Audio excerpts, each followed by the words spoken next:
Buenas, bienvenidas y bienvenidos a un nuevo episodio de Cazador de Historias. En este capítulo, primero que nada, es muy importante saber que hay que ver primero el capítulo 1, que trata acerca de qué hacer con la cuestión del peronismo visto de los partidos políticos y las Fuerzas Armadas. El capítulo de hoy es la otra cara de la moneda. Vamos a estar nuevamente anclados en el periodo que va desde 1955 a 1958 y vamos a intentar comprender el surgimiento, el proceso complejo de surgimiento de la llamada resistencia peronista. Para entender este proceso hay cuatro actores que tenemos que tener en mente todo el tiempo. Por un lado, la estructura sindical, por el otro, la militancia de base, en un tercer lugar, los comandos armados, y en un cuarto lugar, el surgimiento de los llamados neoperonismos. Durante todo este periodo, como vimos en el capítulo anterior, el peronismo se encontraba proscripto. Esto significa que estaba prohibido, no se podía presentar elecciones, Perón estaba en el exilio.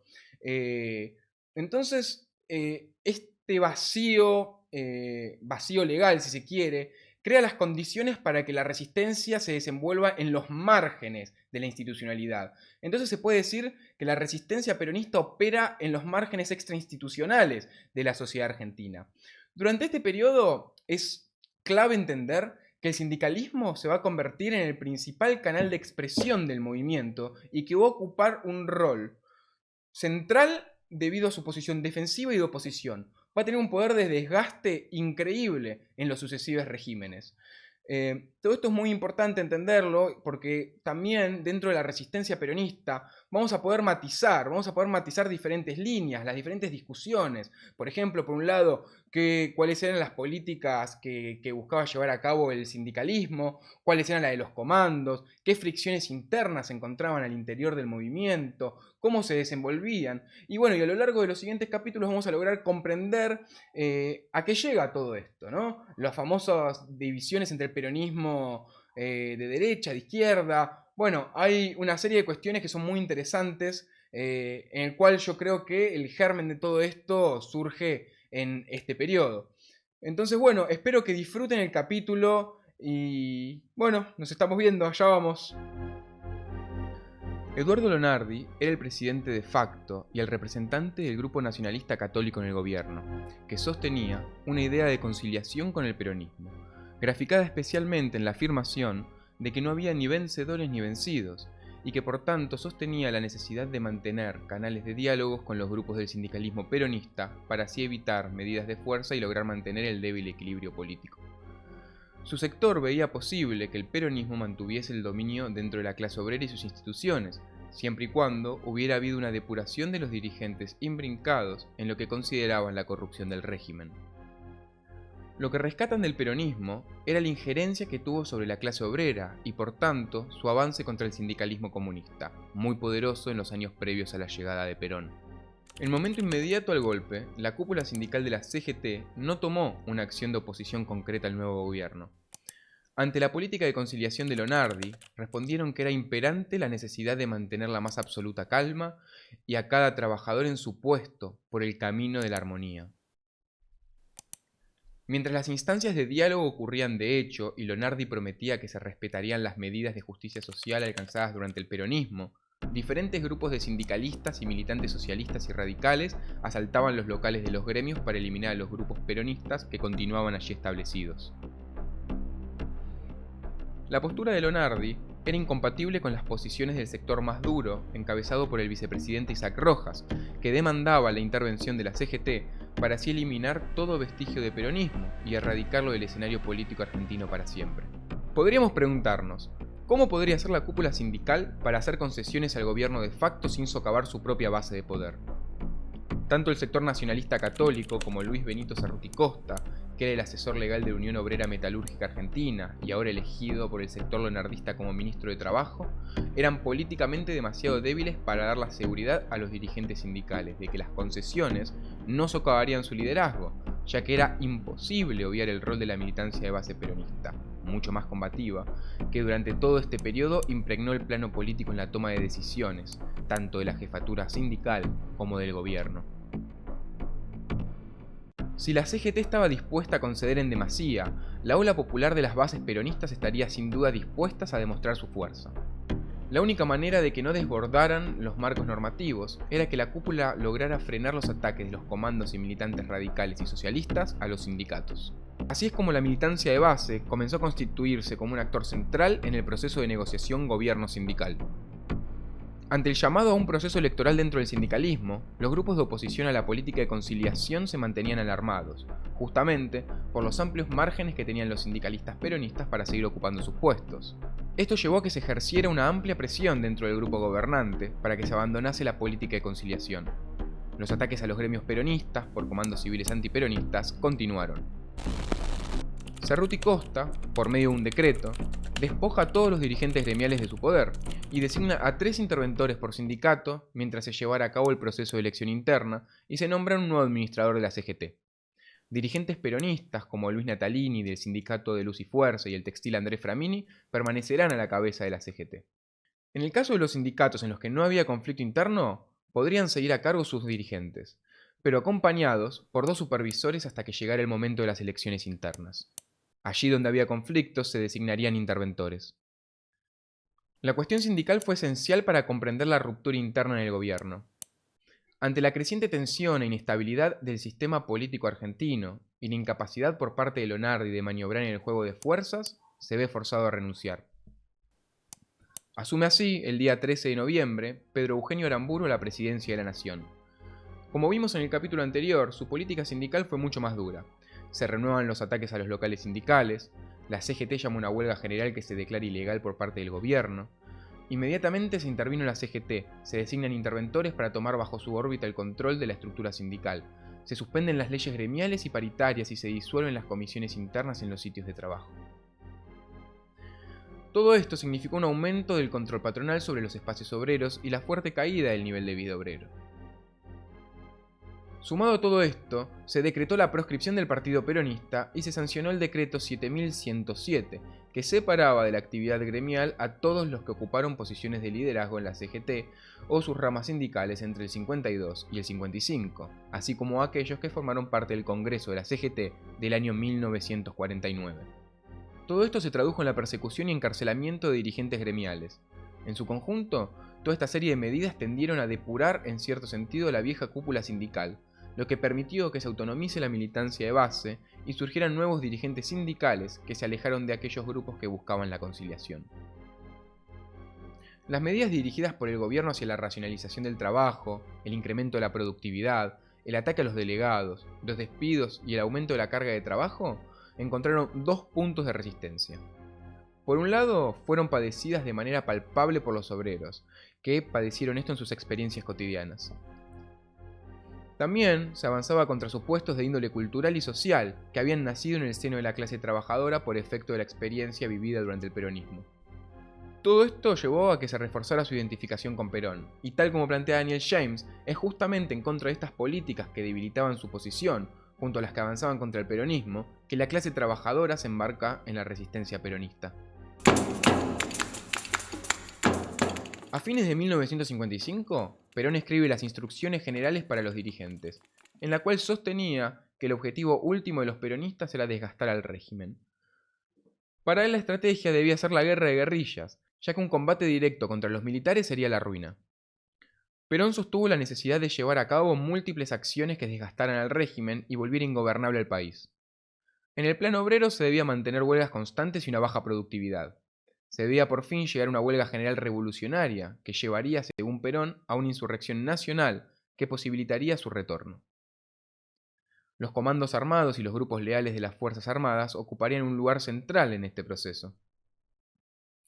La resistencia peronista estaba conformada no solo por grupos del sindicalismo, sino también por grupos de la militancia de base, por comandos armados y posteriormente grupos religiosos y estudiantiles.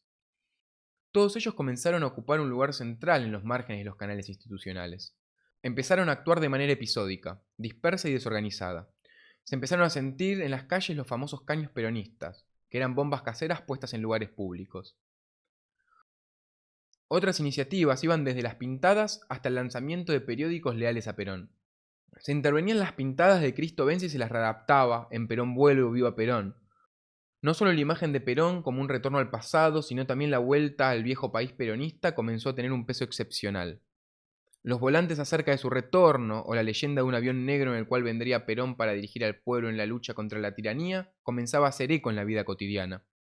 Perón desde el exilio continúa promoviendo este accionar y delega en John William Cook, un viejo diputado peronista, la representación del movimiento mientras Perón se encuentra en el exilio.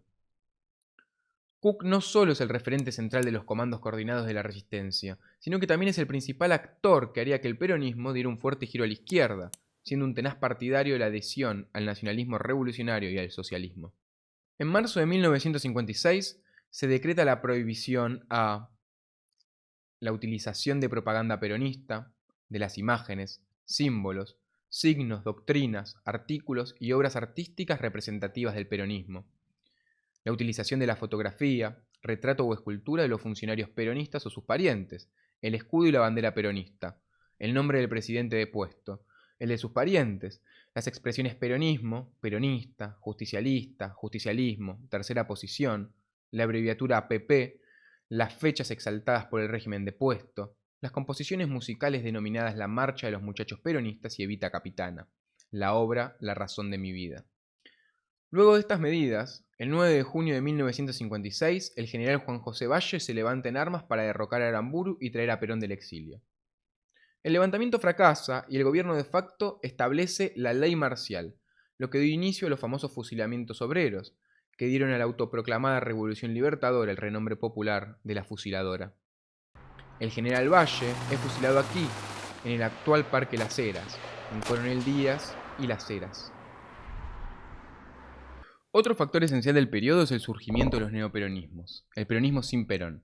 Surgen partidos nuevos, como el Partido Populista Catamarqueño de Vicente Sadi y la Unión Popular fundada por Juan Atilio Bramuglia, que era una ala cristiana del peronismo. Estos partidos no estaban proscriptos y por tanto tendrían anclaje institucional, lo que les permitiría participar en elecciones. El país vive una jornada cívica de proyecciones históricas. La ciudadanía de toda la República exalta su fervor ante la elección de convencionales constituyentes. Para el momento, la reunión de la Asamblea Constituyente, debido al riesgo político que sugería la misma idea de una autonomización del liderazgo político, Juan Domingo Perón los desautoriza y por tanto llama a votar en blanco. Durante la Constituyente, los votos en blanco del peronismo representan el 24% y para el neoperonismo el 8%. De todas maneras, los partidos neoperonistas comenzarían a proliferar en los años siguientes, surgiendo así el Partido del Pueblo, el Movimiento Popular Salteño, el Movimiento Popular Neuquino, el Partido Blanco, Tres Banderas, entre otros. Si bien surgieron nuevos hombres para la dirigencia de los gremios, otros antiguos dirigentes lograron mantener una cierta legitimidad ante las bases, como es el caso de Augusto Timoteo Bandor de los metalúrgicos. Estos viejos dirigentes buscaron organizarse entre sí luego de 1956 y ya para 1957 podemos vislumbrar 4 grupos principales: la CGT Negra, el Comando Sindical, la CGT Única e Intransigente y la CGT.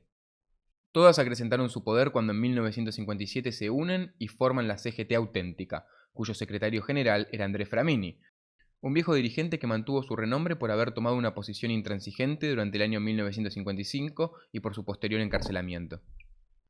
Durante este proceso, no solo se autonomizó la militancia de base, sino que a su vez la práctica sindical relacionada con los nuevos líderes era más democrática. En el contexto de un Estado que perseguía y atacaba a casi la totalidad de la actividad gremial y que dejaba una maltrecha estructura burocrática para operar, se dio lugar a una participación más intensa de los militantes comunes que tuvieron gran peso en las discusiones gremiales. Así es como en muchos de los casos se forjó una nueva identificación entre la militancia de base y los nuevos líderes. A comienzo de 1957, los comunistas fueron los principales promotores del intersindical, en la que miembros de los gremios ya normalizados buscaron restablecer la actividad de todos los sindicatos por medio de elecciones libres que levantaran todas las trabas y restricciones legales puestas a la CGT, así como la liberación de todos los que fueron apresados por su actividad sindical en este periodo. Si bien en una primera instancia había 35 sindicatos que respondían al intersindical y 5 federaciones, que no eran necesariamente peronistas todas ellas, a medida que los gremios como los textiles, o el gremio de la carne o de los metalúrgicos fueron ganados por peronistas, su influencia al interior de la intersindical creció. Se puede pensar que en cierta manera cohesionó la organización de las fuerzas del peronismo en el ámbito gremial. Desde este momento las órdenes de Perón comenzaron a llegar de manera regular, a la vez que se pudo organizar e influir sobre las elecciones, como es el ejemplo de los votos en blanco en la constituyente. En septiembre de 1957 se realiza el Congreso Normalizador de la CGT, del cual al verse los antiperonistas en minoría, decidieron abandonar el Congreso. Aquellos que se quedaron dieron origen a las 62 organizaciones, que vino a cristalizar la nueva legitimidad del peronismo gremial. La importancia fundamental de este organismo fue otorgarle al peronismo una entidad por la cual pueden actuar y presionar de manera conjunta. A su vez, cristalizó el rol del sindicalismo durante la resistencia, que funcionó como canal de expresión institucional del peronismo. Los grupos antiperonistas que abandonaron el Congreso dieron origen a las 32 organizaciones denominadas por ellos como democráticas. Llegados a este punto, me parece importante resaltar que hubo tensiones que a partir de 1957 empezaron a crecer dentro del peronismo, particularmente en relación a la estrategia que decidieron adoptar los diferentes grupos. John William Cook se preocupaba principalmente por la disonancia estratégica que se daba al interior del movimiento y que era guiada principalmente por cuestiones de coyuntura política. Él era partidario de una gran insurrección que permitiría la toma de poder para desarrollar una revolución social. En la correspondencia entre este y Perón se dejaba entrever el temor de Cook de que no se daban las condiciones políticas para una huelga general revolucionaria. No solo porque veía un carácter episódico en las acciones de sabotaje y conflicto armado, que raramente tenían una impronta mayor, sino que también en 1957 la formación de las 62 organizaciones significó una victoria para los sindicatos peronistas, lo que generaba cambios importantes en el contexto político. Para Cook, el nuevo contexto propiciaba que las llamadas capas blandas del peronismo, refiriéndose a los líderes sindicales, ganaran terreno. Cook temía que la intersindical y posteriormente el Congreso Normalizador de la CGT no sean un instrumento de lucha, sino un fin en sí mismo. Los comandos armados sostenían una posición de intransigencia contra la apertura de un sistema institucional que mantenía a Perón en el exilio, y por tanto se mantuvieron reacios a entablar relaciones con el sindicalismo. Raúl Largomasino y César Marcos, figuras claves de los comandos, concibieron el control de la intersindical por los peronistas como una ruptura con la intransigencia. Sin embargo, Cook, desde su exilio en Montevideo, planteaba la necesidad de una traducción táctica para la toma del poder por medio de las masas peronistas. Cuando en 1958 las 62 organizaciones fueron intervenidas nuevamente, estas negaron su contenido político. Para este momento se comenzaron a dar las relaciones secretas del pacto Frondizi-Perón. Perón llega a un acuerdo que en teoría lo traería del exilio y ordena votar a Frondizi, votación en la que los sindicatos ocuparon un lugar central, ya que hacían llegar a los obreros los designios de Perón. Me parece importante señalar esto, ya que esta tensión al interior del movimiento, si bien se mantenía latente, no habría que esperar mucho más tiempo para que se radicalizara. Los grupos clandestinos y los comandos deciden votar en blanco debido a que su postura intransigente no se negociaría. Bueno, espero que hayan disfrutado de este video de Cazador de Historias. No olviden que si les están gustando pueden suscribirse, cliquear la campanita para recibir notificaciones cuando salga el próximo video, dejar un comentario, dar like, compartir. Todo eso ayuda muchísimo al canal. Bueno, les agradezco mucho por estar viéndolo y bueno, nos vemos la próxima. Hasta luego.